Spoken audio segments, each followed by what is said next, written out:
What's going on, guys? Welcome back to another episode of the Post to Post podcast presented by Corona Premier, the official beer of the Post to Post podcast. This week's episode is episode 109.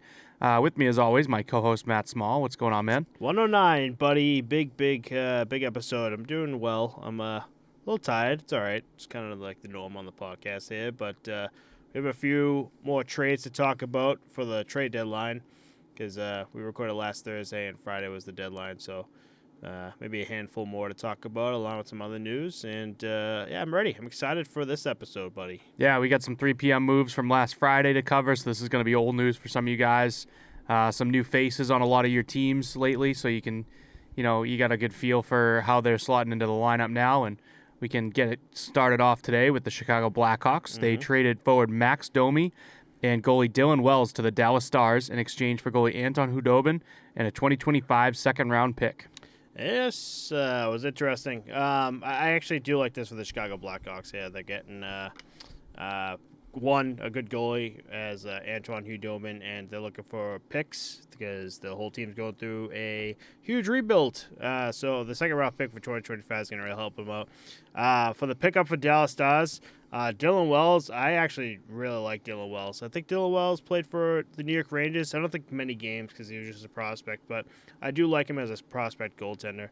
And how do you feel about Max Domi? I feel like his career is kind of fallen by the wayside lately, ever since leaving the Montreal Canadiens. I think that he was slotting in pretty nicely on Chicago with Patrick Kane, Jonathan Toews, kind of, a new face in the locker room that can get some job done and help out with the rebuild and stay there for a bit. But kind of crazy to see him move to another new team. He seems to be bouncing around the league quite a bit. I don't necessarily think it's bad, though. Some guys get bounced because they're, a habitual suitcase and there's reasons for it. But I just think, he's a good trading piece, and a lot of teams want him on their roster, Right, 100%. I mean, actually, now I'm looking at his stats now. 18 goals, 31 assists. I'm eating my hat right now with what I just said. For some reason, I thought he was just having a rough season. Maybe not. Maybe we're thinking, what I was thinking is the season before. The season before, he kind of had it rough with the Hurricanes, 2 goals, 5 assists. But, yeah, he's already slotting in with the Dallas Stars as we speak. 3 games played, 1 goal, 1 assist. So already helping out with the Dallas Stars. But we'll be talking about the Dallas Stars a little later on tonight and how well they're doing. So maybe a solid fit for them, I guess. Yeah, I think so. I think they're getting some depth of the playoffs, too, here. Watch him be a sneaky one. Watch him just kind of like a steal for them, I think so. Yeah. The Detroit Red Wings have traded forward Jacob Vrana to the St. Louis Blues in exchange for forward Dylan McLaughlin and a 2025 7th-round pick. Nice. So a pretty good haul for Jacob Vrana. I thought that was a pretty good move for them, and they're looking at the future as well. Yeah. Again, Detroit Red Wings still trying to put some pieces together, so any picks would do. Maybe Dylan McLaughlin might be a trade piece for later on. Maybe a 2025 7th-round pick might be. That could also be a trade piece for later on. So this was a pretty good trade for her. I think it's a big step up for Jacob Vrana too. I think in my eyes, I think he'll slot in well with the Blues. Hopefully, they're going to need something over there. Yeah, fuck. The San Jose Sharks have traded forward Nick Bonino back to the Pittsburgh Penguins in exchange for defenseman Arvid Henriksen, a 2024 conditional 5th-round pick, and a 2023 7th-round pick. As part of the trade, the Montreal Canadiens have received defenseman Tony Sund and a 2024 5th-round pick. Well, 2 teams that definitely need fucking picks here. The San Jose Sharks and Montreal Canadiens. We were just talking about the Sharks before we even recorded how they fucking fell. And obviously the San Jose Sharks aren't doing well. Montreal Canadiens are not doing well either. So these picks are going to help both of them out together. It is kind of crazy to see 3-team trades like this. But yeah, I don't know. Nick Bonino back with the Pens, get the boys back together. I think they'll be nice. Maybe he could step in and figure shit out for them because, man, fuck that. I have gone way past the point of picking them for a 20 push-up challenge. I was licking my chops whenever I picked a game that they were in because I'm like, this guy's getting on Pittsburgh. You could say Penguins versus Chicago Blackhawks. You could say Penguins versus Columbus Blue Jackets. I'm like, you know what, Columbus Blue Jackets, because that's how affected I am. They've been fucking with me every time I pick them. Yeah. Also, you've been on a tear, by the way. Yeah, I've been doing pretty well, I'd say. I feel like it's almost 500, though, because, I got behind on my push-ups. I had to bang out 60 yesterday, so I had 3 losses to catch up on, but I don't think they were in a row, I will say, and you got me tonight. I will say my triceps are the strongest they've been in a long time. There you go. You're welcome. The Vancouver Canucks have traded forward Curtis Lazar to the New Jersey Devils in exchange for a 2024 fourth-round pick. And I'm just going to lump in the next one as well. The Flyers have traded forward Zach McEwen to the LA Kings in exchange for forward Brendan Lemieux and a 2024 fifth-round pick. Okay. I want to go back to the Vancouver Canucks.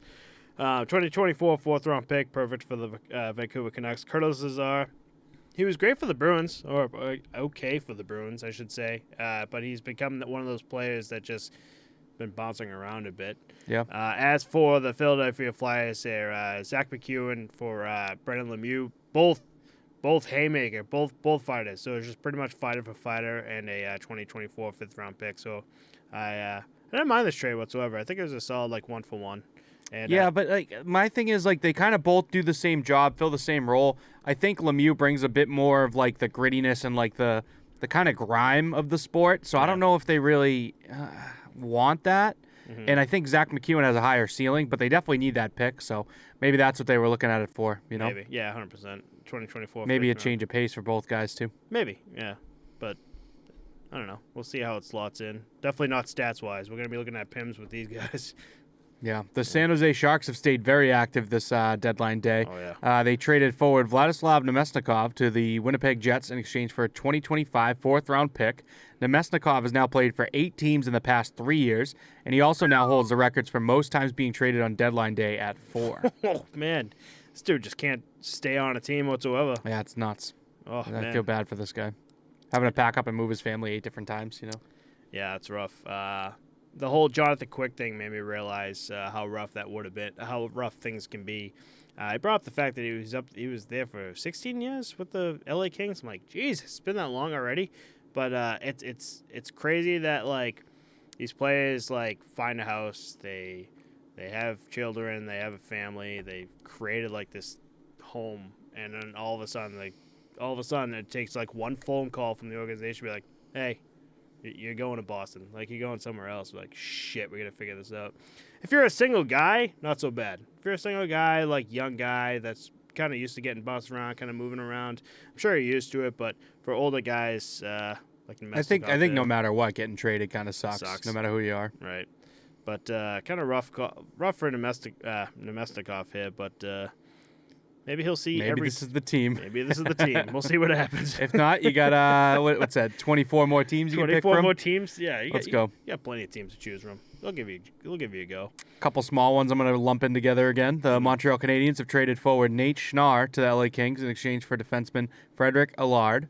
And the Anaheim Ducks have traded defenseman Dmitry Kulikov to the Penguins in exchange for forward Brock McGinn and a 2024 third-round pick. Nice. So good haul for Kulikov. Oh, yeah. Good haul. Brock McGinn, big fan of him. And, again, third-round pick 2024 is a big pickup for Anaheim Ducks. Again, I think I talked about this before we even got into, like, our original breakdown for the trade deadlines. I was talking about, like, these bottom-of-the-line teams, like, looking for fucking draft picks. And here we are with San Jose Sharks. What are we talking about? LA Kings and... right here with the Anaheim Ducks getting these third-round picks, but good pickup. I really got nothing to it. I honestly think it's just like a solid one for one plus a third-round pick. Yeah. I just can't tell which way Pittsburgh is trying to trend themselves. Like, yeah, they are in the 5th seed in the East, on the inside of the playoffs, but only by about 4 points.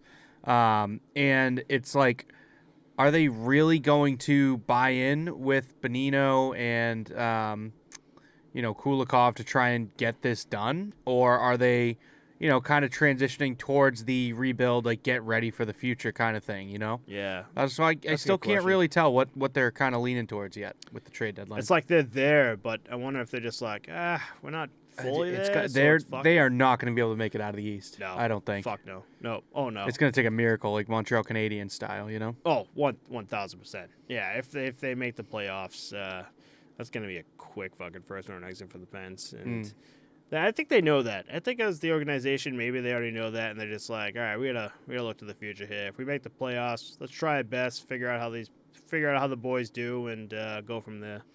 So that's my thought. So this was a pretty big one to me. The Minnesota Wild have traded forward Jordan Greenway to the Buffalo Sabres in exchange for a 2023 second-round pick and a 2024 fifth-round pick. Jordan Greenway last night, it's Friday, and Jordan Greenway for the Buffalo Sabres were fucking annihilated, though. Who were they playing? It was Buffalo Sabres versus... it was like 10-4 was like the final score, but Jordan Greenway had a goal in that game, and it was a pretty sick little tip for him. So he's already making headway there at the Buffalo Sabres. I do like him. I think he needs to be moved up in the lineup, and he couldn't really get there with Minnesota. It wasn't clicking well, so I think a change of pace maybe will set him on the right track again. Yeah. And I think he's definitely worth these. I think he's definitely worth that 2023 second round and fifth-round pick. I think Minnesota Wild, too. Although a great team, great all-around team, yeah, 100% it's a win-win, and they're really looking – they're a great team, but again, just like still looking to the future and really trying to solidify themselves as like a top playoff team, organization, I should say.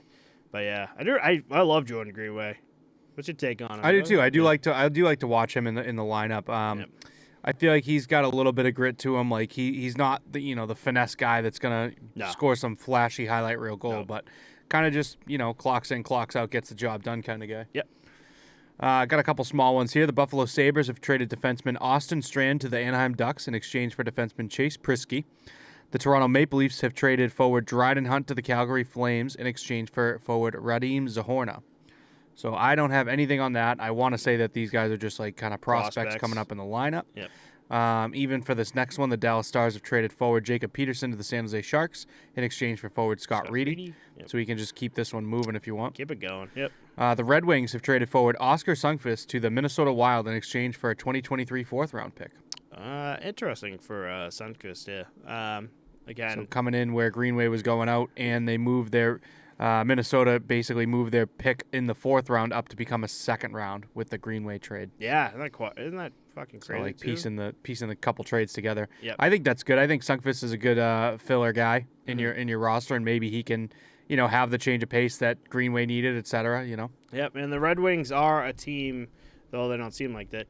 Though they don't seem like it, but they definitely are a team where they are willing to trade one of their high end players if the price is right. Mm-hmm. And I think the price is right here with the Minnesota Wild, so I think they picked up a solid forward here. I agree. Mm-hmm. The Philadelphia Flyers made another trade. Forward Patrick Brown going to the Ottawa Senators for a 2023 sixth-round pick. Next up, I have a pretty interesting one here. The Arizona Coyotes have traded defenseman Troy Stecher and forward Nick Ritchie to the Calgary Flames in exchange for defenseman Connor Mackey and forward Brett Ritchie. Nice. This is the first ever brother-for-brother trade in NHL history, and I just wanted to give a special shout-out to the Calgary Flames management on deadline day this year. Brad Treliving was pretty emotional during an interview with the media. He said that assistant GM Chris Snow was texting him from the emergency room on deadline day, so we wish him all the best, but tough to see him cut up in the interview like that. Right. But definitely cool to see them still getting after it and making the trades they need to do, get the moves done. Brother for the brother trade, kind of interesting. I do like Troy Stecher a lot, so I think the Calgary Flames are winning out in this one. Oh, yeah, 1,000%. As soon as I saw Troy Stecher, I was like, oh, boy, and Calgary Flames, that's a good pickup. Calgary Flames, who not really doing as good as they were last season. I think with the missing of Matthew Tkachuk and that whole trade deal, they might be missing a bit of him, but the Troy Stecher is going to really fucking help out, especially for a young guy, too. Young talent, I should say, for the Calgary Flames. I think he's going to really help out. I think he's going to really find a spot there. Maybe third line, maybe third or fourth line there, but he'll be good. Yep. So get ready to see a good Troy Stecher as soon as he figures himself out with the Calgary Flames and the talent they have. I guarantee you, you might see some stat rises on the horizon for Stecher here. So I got an interesting one here. I'm about to move on to a trade to Minnesota, but I just wanted to shout them out real quick. 37, 21, and 7. They have 81 points, 2 points behind the Dallas Stars, who are leading the division. 8, 0, and 2 in their last 10 are the Minnesota Wild. So this team is hot, and right now they're making a lot of moves. I think they're going to make a good playoff push. I don't know how far they'll go. They're kind of that team that gets in every year and kind of doesn't really go too far, but I think this is a big addition right here. The Anaheim Ducks have traded defenseman John Klingberg to the Minnesota Wild in exchange for defenseman Andre Schuster, forward Nikita Nestorenko, and a 2025 fourth-round pick. 50% of Klingberg's salary is being retained by the Ducks as well. Actually, I do want to bring up too that out of the 2 games that were played tonight, since we're talking about the Anaheim Ducks, they beat the Calgary Flames 3-1 tonight. So I don't know, maybe these trades are fucking working out in their favor. Yeah, like what's crazy too, right? The John Klingberg thing is nuts to me. He was on the free agent market. Anaheim paid him big bucks, like gave him that fat contract at the beginning of this fucking season for him to come over there, and then shipped him out. Yep. Got a good return for him, but did have to eat half of his fucking salary that you decided to pay him just to get him out of the building, you know? I was like, this is insane. I thought Klingberg was going to be, you know, a career Duck now after moving on from the Dallas Stars. But kind of nuts to see. But staying in the same, you know, area on the West Coast and sorry, not the West Coast, but the Western Conference and seeing the same competition. I do like Klingberg as a player, and I think he'll perform much better in Minnesota's system than with the, you know, up-and-coming Anaheim Ducks. Talking about, and especially Minnesota Wild here. We've talked about Minnesota Wild a handful of times already with these trades too, and they've been just picking up round draft picks, and they've been picking up players too. And I think John Klingberg as a defenseman for the Minnesota Wild is fucking massive. Yeah. So it's going to be good. Looking good for Anaheim Ducks too. Oh, I think this, especially for the Anaheim Ducks being in this for like a lot of this episode so far, I think it really shows the Ducks organization and like for the Ducks fans to say, hey, listen, like we know we need to fucking rebuild, and we're here to show you we're going to do something, because I'm going to be talking about later on tonight that the Flyers didn't really do that much, so we'll be talking about that later on. But let's keep going with these trades. Yeah, you want to tackle a few of them? Yeah, let's do it. I'll give you a break here as my phone goes off. The Colorado Avalanche have traded forward Antoine Blais to the New York Rangers in exchange for Gustav Riedel. So I kind of thought he was just okay. Blais for the bleed. So yeah. I'm fucking that up. He played with the Bruins. I mean, he was a bottom 6 guy. Yeah, I think this is basically not prospect for prospect, but like, you know, up and coming bottom 6 guy. We'll see what he can pan out to be. Yeah. So just going to move on from that. The Vancouver Canucks have traded defenseman Wyatt Keleniuk to the New York Rangers in exchange for buddy future considerations yet again. So again, I've been saying this for the past 3 episodes. I was just like, fuck. Like, I really wish we could find out what that future considerations like look like, you know. But we'll just never have it. The Buffalo Sabres have traded forward Rasmus Asplund to the Nashville Predators in exchange for a 2025 7th-round pick. I like Asplund. I think he's definitely like a bottom line guy for a 7th-round pick. But I don't know, Buffalo Sabres yet again. I feel like he got some not spotlight, but like some attention in Buffalo. You know what I mean? Like, yeah. I feel like his name's been up there at least, you know. So it should be good for Nashville. And if they can move some cap maybe for the Buffalo Sabres, say like off season, they want to make some signs there. I think Asplund kind of opened up some cap space for them, and they get a 7th-round pick out of it. So not too shabby for the Buffalo Sabres here.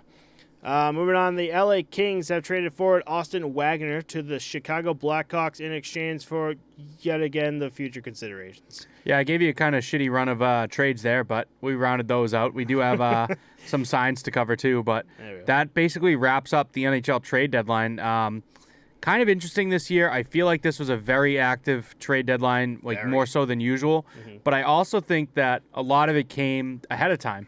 I think teams were ready and like chomping at the bit to get things done. So they said, hey, let's get our guys in early and get them in the roster and you know, look at it from there. Yes. I like that idea, but I also like the concept of, you know, typically if every team does it in the league, you're waiting until deadline day, because now when guys like Taylor Hall or Foligno go down for the Bruins, right, you're looking at it and saying, well, now I know I need to go out and get someone. Whereas you know, you go out and make a big trade first, and then the guy gets hurt. It's like, well, now I still need to make another one, you know? Exactly. So that's why I like waiting till the actual deadline day. But obviously this season everyone started jumping early with the Bo Horvat trade starting everything off. So. Oh, yeah. I think that really lit the fire. They're just like, all right, yeah, we can do this. Yeah, especially when it's a big name like him moving quick. Yeah, you know how like you kind of don't want to be the first guy to do something. You kind of want to wait for someone else to do it. I think that whole big trade, the whole Horvat trade, really was just like, okay, let's fucking just do it. You know. Want me to get into the signings here? Yeah, let's go for it. All right, so the Washington Capitals have signed for Nicholas Aube-Kubel to a 1-year contract with $1.225 million. Aube-Kubel for 1.2, I like. Definitely, I'd say fourth line, third line guy for the Washington Capitals. I think kind of really solidified his spot with the Cap. So I like it. Not really too much to drive home. If I'm not wrong, I think he is the one that won the cup with Colorado, and maybe was the guy that dropped and dented it, or dropped the cup in some of. Yeah, he was in some of those little highlight videos of them having a blast. So good for him. Maybe they took some cap out so we can fucking fix the Stanley Cup. Yeah. The Nashville Predators have signed defenseman Dante Fabro to a 1-year contract with a $2.5 million.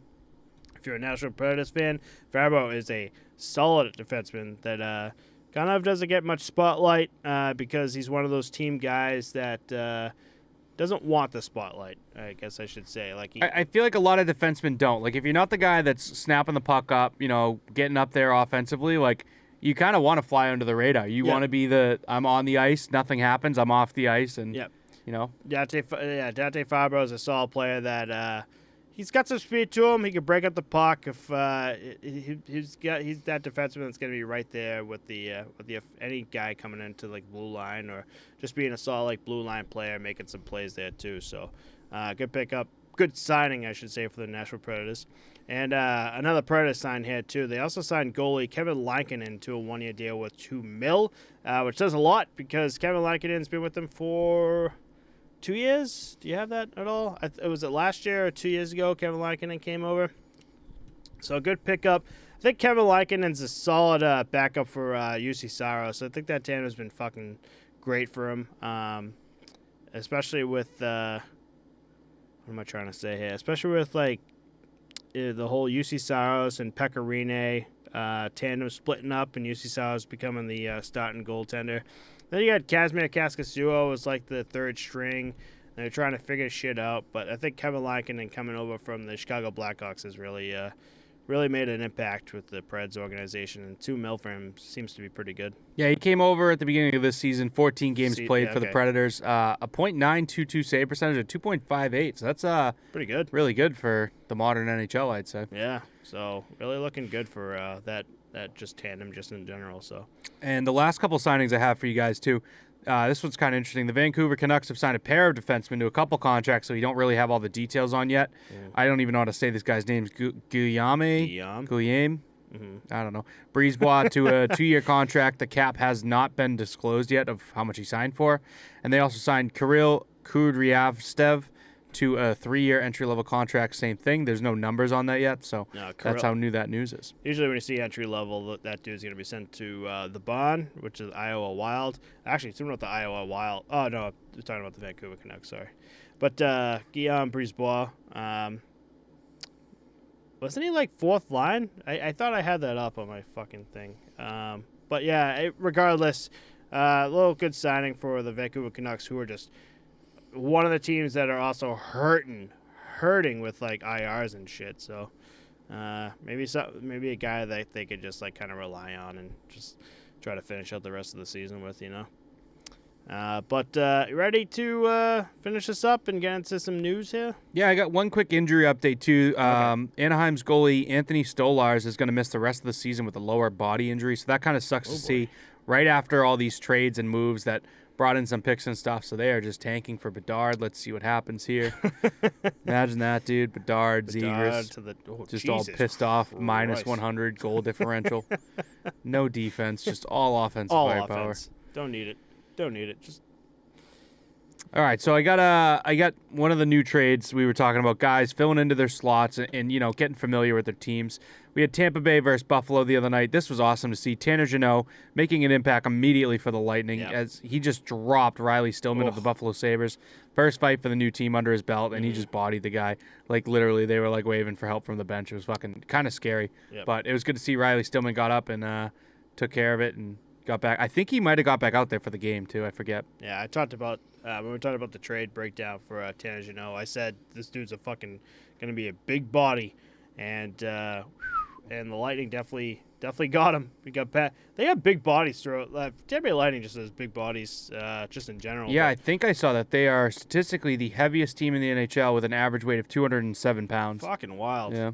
Now that's like, when you think about it as a bear leaguer, you're just like, wow, those guys are fat. But then when you think about like NHL players, like, oh god, those guys are fucking huge. Yeah, it's all muscle. It's not all fat. fucking muscle. Yeah, it's like holy shit. Like imagine getting cornered by one of those guys on the boards. Fuck.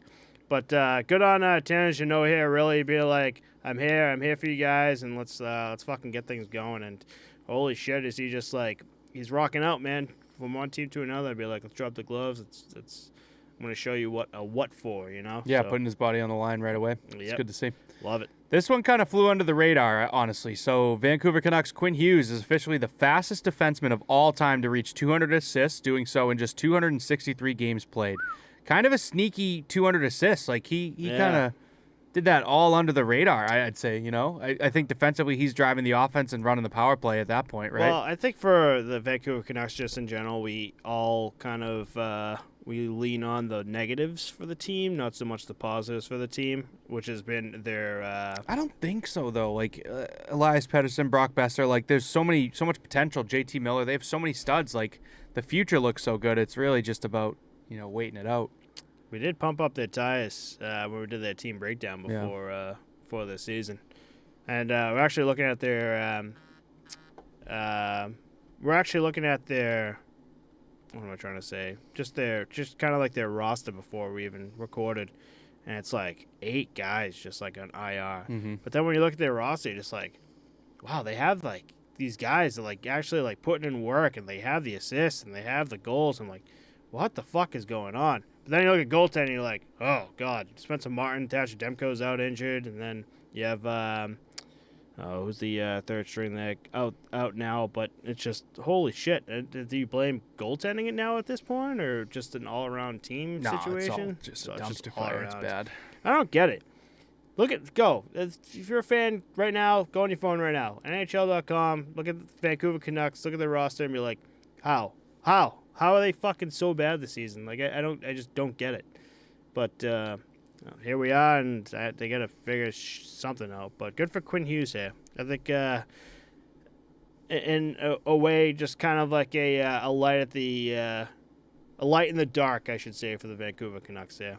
I mean, at the end of the day, like, as bad as their record is, they're not too far off from 500. 27, 32, and 5, 6-3-1 in their last 10 on a 3-game win streak. I mean, maybe we string some shit together, but playoff hopes are definitely scattered right now. They are 12 points behind the Calgary Flames, who are in 5th, and that doesn't even, like, get the Flames into the playoffs right now. Yeah. It's nuts. So the playoff race is pretty tight. Very tight. But speaking about talking about the Flyers earlier, we're gonna get into that right now. So the Flyers GM was fired this week. Chuck Fletcher was fired this week, and former Flyer and special assistant to GM Daniel Briere has taken over as interim GM. This comes after a failed trade deadline by Chuck. They had tried to move UFA James Van Riemsdyk, but failed to do so, as well as several other players. The organization wanted a better organized GM to take the role. Fletcher leaves after his 5th year with the organization, only making playoffs once. Daniel Briere was on the Flyers roster the last time they made the Stanley Cup Finals in 2010 when they lost to the Chicago Blackhawks. Interesting move here. I feel like anytime we talk about like an organization that's hurting, a lot of times it is the head coach that seems to get seems to become the scapegoat here, which would have been John Tortorella, but this time it's the GM here. So kind of a bit of a move, and I think I like the Daniel Briere situation here as the new interim GM. This dude has been Briere has been with the organization for years. He knows the ins and outs of it. He's been the assistant GM, so he kind of knows his shit. So maybe as an interim, he could figure shit out for the Flyers here, but I don't know. I'm not holding my fucking breath there because the Flyers have been shit for the past 3 seasons now. Yeah, I think it has to do a lot with their drafting and developing when it comes to Chuck Fletcher. Some of the decisions that he's made over time hasn't been great. Not being able to move Van Riemsdyk and get something done. Like you said, 5 years and only 1 year in the playoffs, that's not going to be good enough for a fan base like the Flyers. You have guys with paper bags over their heads saying fire Fletcher, which I thought was a little bit much. Tony DeAngelo called out, too, on social media saying, like, oh, relax, it's not like that kind of thing. But, I mean, I think when enough fans speak, a vocal minority kind of, takes the front of the helm and out goes Fletcher. 5 years is a long time, long enough for the average fan to understand, like, this isn't working, I guess. But yeah, Danny Briere, I feel like he's come up through this roster very quickly on the back end, in the office, and just kind of flying through, all the motions of it just to get him into this role. I do think that he will make a good GM if they make him a full-time one, and it'll be kind of like, I would equate it to Marty St. Louis being like the coach of the Montreal Canadiens, And I think you're going to see a lot more of this now where former NHLers are just going to slot into all of these jobs across the league. Yeah. Just because they have the hockey mind for it. Oh, 100%. Yeah, 100%. And it's going to make more sense, I think.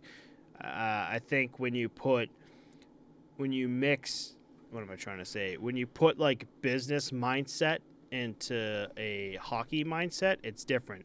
Whereas like Danny Briere, he's got the hockey / I'm assuming through the years, like business mindset too, but more so hockey, where he understands the ins and outs of like what the fuck's going on. I think that helps out a lot more than some guy who has a business degree and is just treating this team as like a business. I think that helps out a team a lot more. Yeah, and I think when he can get that much of a closer relationship with everybody that he knows at the organization, top down, I mean, all the way down to the prospects that they're looking at. Mm-hmm. And again, like what you said, you've been seeing just a lot more like throughout. If you go to like team websites, you'll see like GMs and assistant GMs and stuff. You're like, even I just know that player. Even just the baseline staff too. We talked about it in what team was it that brought on a ton of former NHLers. I'm butchering it. It was 2-3 weeks ago. Edmonton, one of the Canadian teams, brought in a bunch of guys for like the defensive coach and things like that. Yeah. But I just think top-down organizations are looking at their former players and saying, "Hey, you were a very good fit for our organization when you played for us. Why don't you come and work with our guys and show them how to fit in with this team?" Right, exactly. And it helps with a team too, a team mindset where as a player you're not. As a player, you're seeing your GM or you're seeing your whatever as another player that understands what you're going through, and not a guy that's just a business degree that you're kind of unsure if you could talk to player to player and like for that person to understand. Where I guarantee you, like they could just be on the ice and be like, they could fuck around and be like, hey, like Briere, like I'm having an issue with this. I've seen you play. Yeah, then Danny Briere fucking trades him. Cut. Enjoy the minors, bud. Doesn't even fucking respond. Hey, you better figure that out then. Have fun. Enjoy the bus ride. Just leaves the ice, be like, check your phone in a few hours, buddy. See you later. 3-hour ride to Utica. You're fucking scummed. But yeah, I don't know. I guess we'll see what happens with the Flyers there. But I would just not hold my breath at all. Yeah, I got a couple buddies that are big Flyers fans, and I think, like I said, the drafting and developing of the past 5 years just hasn't been good, and I think that's what's going to really lock them up right now. But maybe in the next 2-3 years, I think, if Briere gets the GM job, you're going to see a window of at least 5 years for him to take this downswing and turn it around, and then they'll start looking at it and deciding whether or not they want to keep riding him. Right. And it's, again, he's interim, so they're definitely looking for something, unless, like, they just, for some reason, find out that Danny Briere is, like, the right fit, so. They might hire in the offseason, too, over Briere, but I don't really see that happening personally. No. But let's move on to I talked about this last week where I wanted to do a breakdown of them, or at least talk about them. We have not at all, for some reason, talked about the Dallas Stars in the past, 5-6 episodes of the Post podcast. Hey, last week we talked about Linus Ullmark and Jeremy Swayman, and right next to one of the best goalies in the league is Jake Oettinger of the Dallas Stars here, and I promised everyone I would kind of talk about him, and here's my little Jake Oettinger appreciation post. Oettinger is having a career-high year And we haven't talked about him or the Stars this season yet again. He's got a 2.40 GAA, which is second career best and sixth best in the league, and a .920 save percentage, which is career best and fourth best in the league, with a 27-9-0 record. Oettinger has solidified his spot as a starter for Dallas with 49 games played so far this season compared to his backup Scott Wedgwood, who's played 18 games. He was part of last year's debacle on goaltending for the Stars when they had Braden Holtby, Antoine Hudobin, and Scott Wedgwood all fighting for a spot. He would get the starting spot in the playoffs after Dallas got in as a wild card versus the first-place team Calgary Flames, where he would help force 7 games but would not be able to push past the Flames and the first round. He would have an incredible 1.81 GAA and .954 save percentage during that series with 1 shutout as well, stopping 272 shots of 285. In Game 7, he would have 64 saves, capping off an incredible series where he set one of the best goaltending in franchise playoffs and NHL playoffs history. To add to that stat, Dallas would only have 28 shots on goal in that Game 7.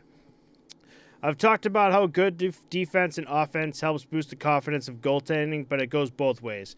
This the Oettinger situation has been and how he's been playing, I guarantee you, has been one of the massive boosts for the Stars team and organization to do what they've been doing this season.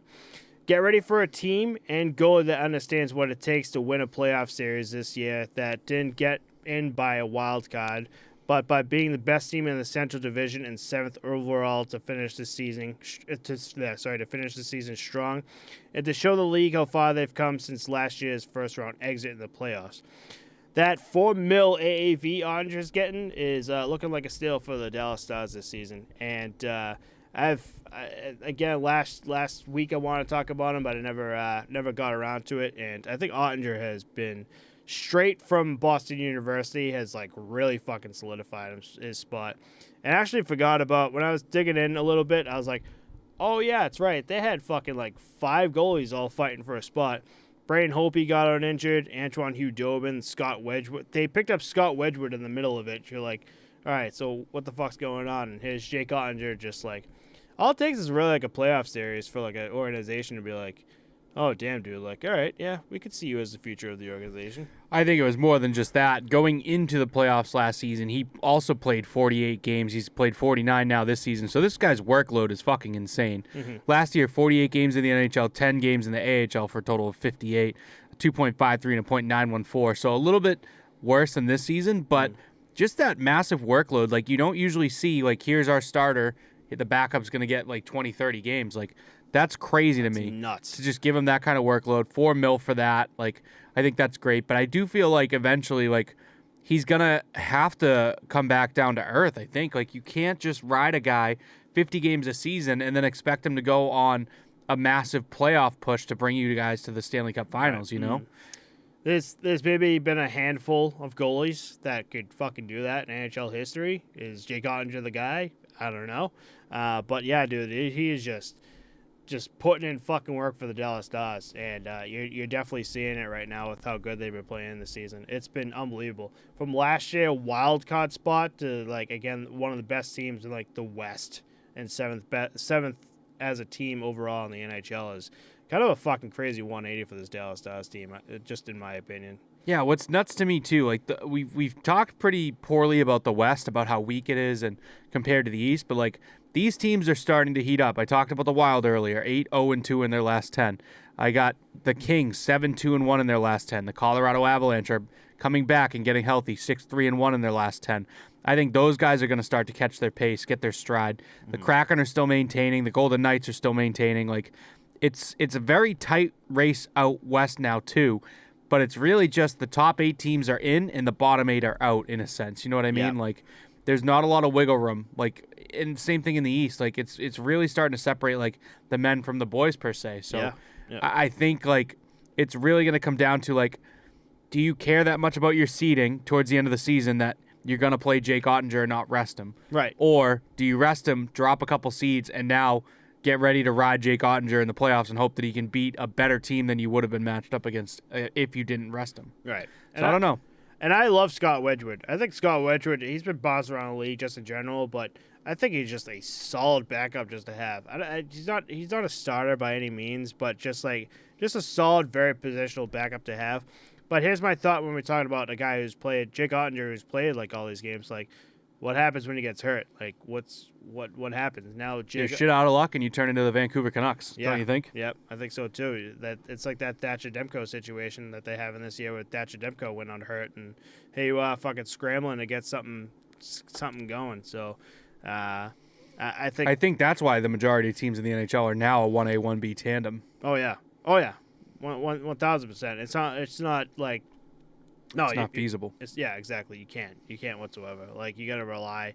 You gotta have a reliable backup, and again, a huge example of that is Jeremy Swam and Linus Ullmark situation, where you're just like, that's 1A 1B tandem right there. Both are starters, and they're both just playing out of their fucking asses here. Who's the other two? The Antti Ranta and Frederik Andersen too, for the Carolina Hurricanes. That's 1A 1B right there. It's just you got to have that fucking tandem.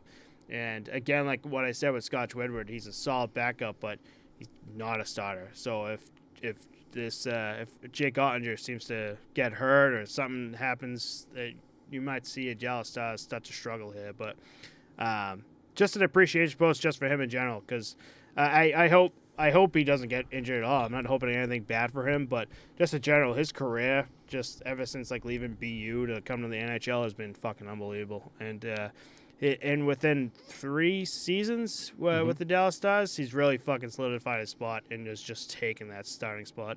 So just all out appreciation for Jake Oettinger here. There you go. That was my little breakdown for everyone. I guarantee there was more. There was really more, but I'm just like, fuck, we're gonna be here all fucking day. So I can't wait to see this dude just in action and see where he takes the Dallas Stars organization here. Know who wasn't very appreciative this week is your boy Kasimir Kaskisuo. Yeah, he was not a fan at all.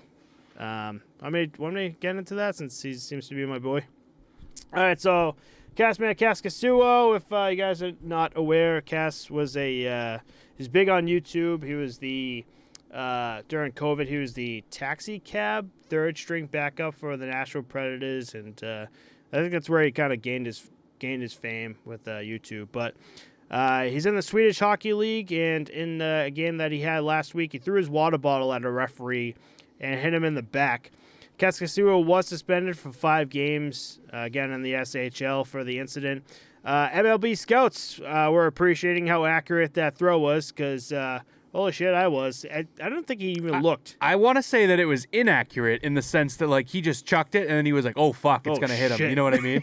Like, he was, like, just throwing it to make a point, and it was like, oh, wow, whoops. Unless he actually did it on purpose. Like, yeah, I fucking got your ass. But Kaskisuo is also having a rough season with a 3.9-0 record, 3.30 GAA, and a .879 save percentage. Sorry, for all the fans of his YouTube channel, he has taken a bit of a break. Probably to focus on everything. Probably focus on making some saves. Probably keep that out of the net. Yeah, I think the last post he had was like a mic'd up. He does like these mic'd up GoPro like practice things that he puts up. But before Leksands IF that he plays for, he did talk about how he kind of did go to the Swedish Hockey League and kind of acknowledged that he was going to be the backup for the team. But, yeah, he's not getting the starts that I guess he wanted in, like, some vlog that he had. So it's kind of rough to see him kind of hurt in this. But I don't know. I hate to see a guy get that close to making it all the way to the NHL. Like, he's right there, you know, the third-string goalie or the first, like, the starter in the AHL. And then kind of, like, hit their head on the ceiling a little bit and kind of trend downwards. Yeah. And go back to, like, another league and try and work on things. Like, that's just terrible. Like, yeah. I feel like a guy like him would have been fun to have in the league, too. Yeah. I hope YouTube isn't really fucking hurting, because, like, it is. YouTube is just a lot of work between editing and putting shit out. And now it's I feel like I'm bitching because it's easy for me, because I'm just barely a guy that plays, like, once a week. But he plays fucking every day. He's editing, he's putting stuff up, he's got a family, he's in Sweden and all this stuff. So it's good that he's taking a break. Again, like, the last thing he had was like a month ago. So I think a good mental break and kind of like reset here is what Kaz needs. And I could just only assume that like maybe frustrations really took over with him and he fucking chucked a bottle at the ref. But I'm glad the ref didn't get hurt. Again, 5 Ref games. didn't even flinch. They He didn't just flinch ate at him and he all. just left. Yeah, He's gonna give a 5 fuck. games is a good little slap on the wrist for Kaz because Fucking loser. you just don't fucking do that whatsoever. Yeah. So, No, yeah, 5 games is the right number, I think. Yep. So I guess we'll see. I think I guarantee you he's gonna put up some posts soon because he knows the clicks are coming. He goes, "Why I did what I did?" Like some kind of fucking, and I'll be all on it. Clickbait. I'll be Clickbait. all on it. Yep. There There you you go. So be ready for that. I saw a kind of viral thing going around social media today, and I came up with a pretty good question for you. So, NFL former superstar J.J. Watt, his men's league hockey team has a hot dog maker in the locker room after his team's game. I sent this to my dog's team, and I think we're all in on getting one. You guys got to get like Dogs for the dogs. exactly like a branded thing too, and like you Put a see all the logo right hot there. you see the hot dogs too right down the with side. dogs? Yeah, okay. Yeah. Yep, I see what you're saying. What is the weirdest thing you've had or seen in the locker room after a game? That is a solid question. Oh, do you know off the top of your head? 'Cause I gotta do, think. yeah, because I hadn't had anything like crazy too weird, but a couple weeks ago, one of the guys I skate with at pickup, his relative works for an oyster company, so he brought in a cooler full of oysters, and he's shucking oysters in the locker room for us to have. What? Yeah, wild, right? Isn't that nuts? What? It's like the most foul thing to eat too. Like oysters is pretty like slimy, like kind of gross, and now you're sitting in like a stinky ass like hockey locker room having some oysters. But they were some of like the best oysters I've ever had in my life. I don't usually like oysters, but they were fucking phenomenal. Jesus. And he had like the cut resistant gloves. He's got a knife. He's like digging them out, shucking them for us. He's got like the seafood sauce. I forget what the fuck it is, like cocktail sauce, but no, it's something else, and it's fucking like slap it right on there, slurp it back, fucking throw it in the trash bag. Jesus. Bomb, dude, wicked good. That's a little pregame snack right there. Well, too. after, dude, Oh, no after? way, dude, hucking those up while I'm skating, no. Yeah, you'll be hucking exactly. I'm trying to think. I can only think of like cool shit I've seen. You know how like guys bring like coolers and stuff for like the beers. I saw one where like it was a Zamboni looking one. It was like legit like it was a cooler that looked like a Zamboni. You lifted up the top. Yeah, and, like, my all the team beers had were one of there. those. Yep. Yeah, it's Yep. pretty sick. Those are funny. But the weirdest thing I've ever seen. Nah, it doesn't have to be weird either. Just like I don't know, something interesting. I just thought it was a cool one to throw out there. Something that like it has A been hot dog maker, dude. That's fucking wild, right? Yeah, I don't know if I've ever. I seen mean, we anything brought like that grills. inside We of- brought a grill before. We Yeah, brought an RV. Grills make sense, but Yeah. you do it outside, you know. Yeah, yeah. Not inside. But yeah, the only thing I can think of that was weird that kind of sticks with me to this day was, oh man, it was like before COVID, 2017, 2016 maybe. I played for, this is when New England Senior Hockey League was still around. I filled in for them at Quincy Youth Arena, and the team was just like, hey, we're in this, I think we're in locker 4 or some shit. Anyway, I walk in and there's just music blaring. I'm like, the fuck is this? So open it up, and there's a goalie just like almost completely ready, like half an hour before like we even like get on the ice, and just blaring like metal music. We're like, okay, so like we're trying to talk to him. But wait, you're a goalie. You're filling in as a goalie. He's like the other team's goalie. Oh, okay.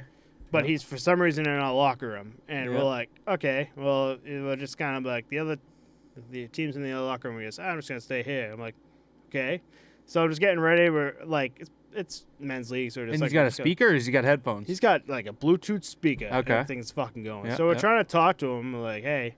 So he finally turns it down a little, and we're talking, and he goes, so you play for New England State? He goes, no, I'm actually just driving through. I play for the Fed. And I'm like, what? I'm like, this is everything about this is making sense the more he talks. Because, like, he's just like, oh, fuck. I didn't want to use the word scumbag, but it's like such like scumbaggery shit in like the locker room. And then you get on the ice and he's hacking away at like these dudes like in his crease. I'm That's like, funny. oh, dude, like the fucking Fed is such like a joke of a league. And like he really like solidified that like Have they notion of it. folded or no? No, the Fed is still going on. But if you're an absolute fucking scumbag that just likes to fight and just like doesn't care about hockey just in general, like I guarantee you the Fed will pick you up in general. And is it Pick like you up. mostly New England?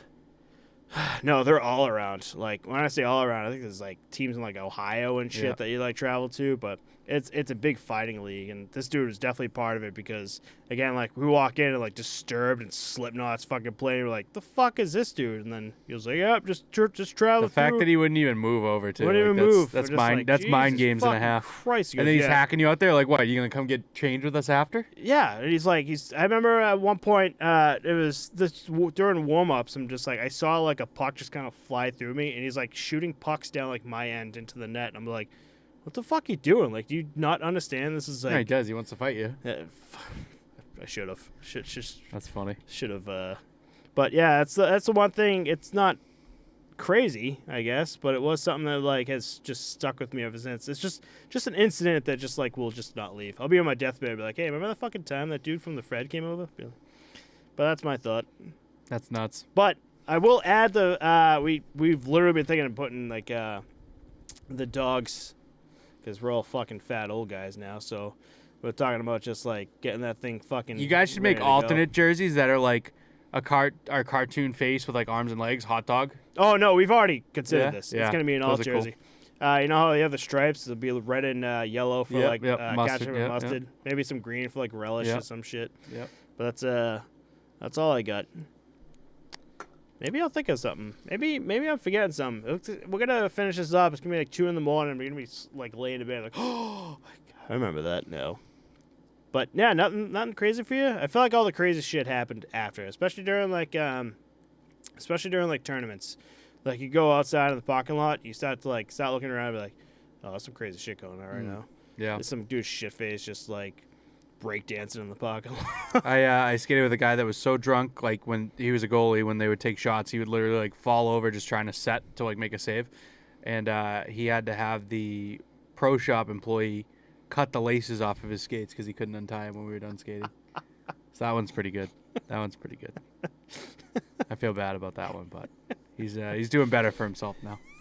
That's good. That's always good to know. Gotta appreciate it. Always on the up. Yeah. But you ready? I think we're done for this episode. Yeah. I actually played forward on Sunday night. First That's time in right. like a year. That is right. My whole body hurt like Monday, Tuesday, the whole day. Like just different muscles I never use. I was moving like a turtle. It's weird that you brought that up, because I remember, what was it, 10 o'clock at night or 11 o'clock at night? I just got the snap. I'm like, the fuck is this? And then you were like, dude, I played forward. I was like, okay. And I didn't think you'd hurt that bad. You know how many fat guys you play with, like, that play out and they're just like, Yeah, fine? but they're doing it every week. It's like using a different muscle group. Like I don't go to the fucking gym, so I'm never doing cardio. So I was on the bench like sucking wind, like bad, dude, bad. And then one of our guys went down, so we had a short bench too. It was fucking no bueno. I just like I look like Bambi out there. Like my legs aren't there yet, but like I got 2 goals, so I was like pretty proud of myself. But you know, I don't know. It's just I think stuff I like feel that. like in my head I can do more, but I can't execute physically. You know what I mean? Like I'm like fucking Yeah, I believe it. Connor McDavid, Yeah, fucking I was literally just about to bring him up. Connor McDavid Pastrnak. Connor McDavid, yeah. Did that experience made you appreciate like Connor McDavid even more? Or you're just like, wow, this dude can fucking It fly. more so made me appreciate like my forwards. So like when they're not back checking and stuff, like I know why. I'm not back checking, dude. That's fucking I'm gassed. And I want to go to the bench, but like I just got out here like 30 seconds ago. Now you're gonna be in net going like there's a 2-0 coming your way. Like, I understand. Yeah, I get it now. I'll try my best, but I get it. Yeah. Anyway, we got the hot dogs going in the locker room. It should be good. Yeah, exactly. Yeah, We got we're good. oysters, hot dogs, fucking metal music. Anything you want. All right, we got more. We got 2 more of these, baby. Then we got to figure out something. We've been on a Dr. McGillicuddy's kick. It's fine by me. We are going to be recording next Friday, which is on St. Patrick's Day, right? You have no plans next Friday? No. Yeah, I don't think I'm going to do anything either. So we'll be recording on that day. So for you listeners now, this will drop Monday for you. Happy St. Patrick's Day. Next week will be nice and festive with a Guinness jersey up behind us. Yeah. It's gonna be a fucking But it'll mess drop in Boston. obviously after. Yeah. Southie Parade's back, full swing. They shortened the route last year. This year it's full tilt Full boogie. tilt. It's gonna be bad. It's going to be good. Yeah. Not when you work where I work, buddy. It's Oh, it's going to be, when you work where I work, it's going to be good because I'm slanging Guinness, dude. I'm just selling mad beer. when you work at the public, it's a different situation. St. Patrick's Day means the summer and spring is starting. People are done with dry January and watching their figure, and their People- New Year's resolutions are done. So Yeah. start drinking, folks. Yeah. Cheers. If you're not from Boston, St. Patty's Day in Southie is might be a thing you should do.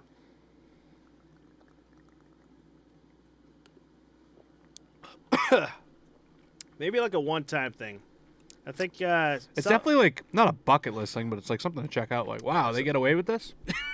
it's a fucking mess. Like They're just out there drinking Boston out of solo cops, cups. state cops are just like, this is gonna happen regardless. They just stand there and shake their heads at these fucking idiots. Yep. They're like, all right, fuck it. We'll wait. We'll wait till after like 7 o'clock and then start fucking kicking people Yeah. around if they even make it. Yeah. Like, Hey, have you heard about the new? They're calling them Borgs. Is that what they are? Borgs. BORG. So this is like the new thing the kids are doing. I heard about it on a podcast. I know what you're talking about. Yeah, I heard about it on a podcast. I was like, this can't be real. Like, some people are doing this, but like they're not doing this. They take a gallon of water and they dump out half of it, and they fill the other half up with vodka, and then they add like liquid IV or Mio or any of those like Oh, that's smart. Kool-Aid like things to make it taste good. Yeah. And they spend the whole day drinking a gallon Yep. of fucking shit, and they name it. They name their Borg. So like some of them are like Soldier Borg, Oh god. and like any pun you can think of with Borg, like I artist formerly known as Bjorg. You know what's funny? I actually literally just had a conversation with my coworker today about it. Both of my coworkers used to hang out all the time. And just like, we were doing it before school. I'm like, oh yeah, what'd you do? He goes, none of this fucking IV shit.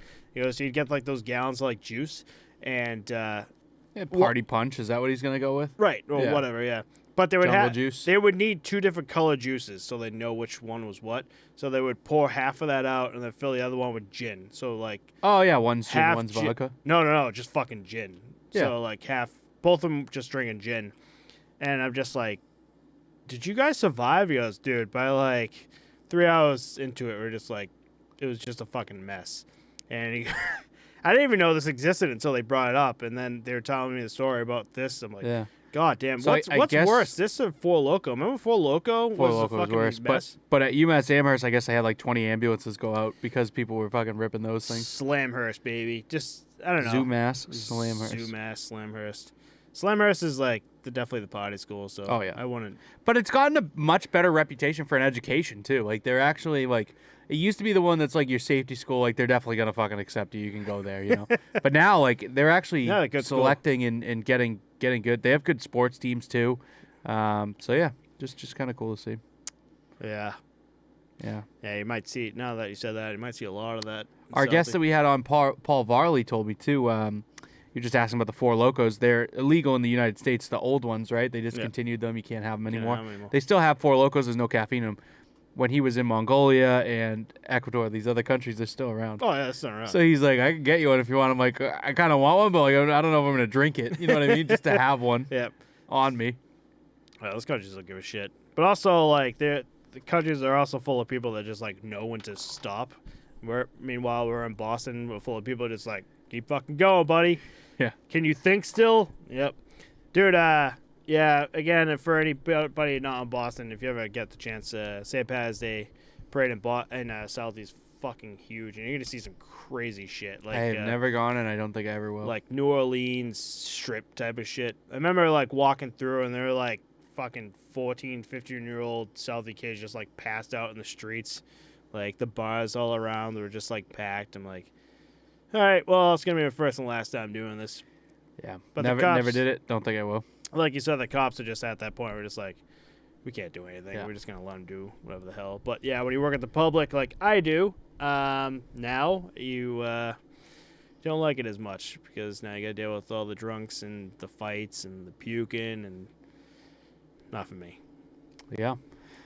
All right, folks. Well, head on over to posttopostpod.com. Get yourself some hockey merch for St. Patrick's Day. Get yourself all geared up. Get ready for playoffs coming up soon. Another month and a half or so.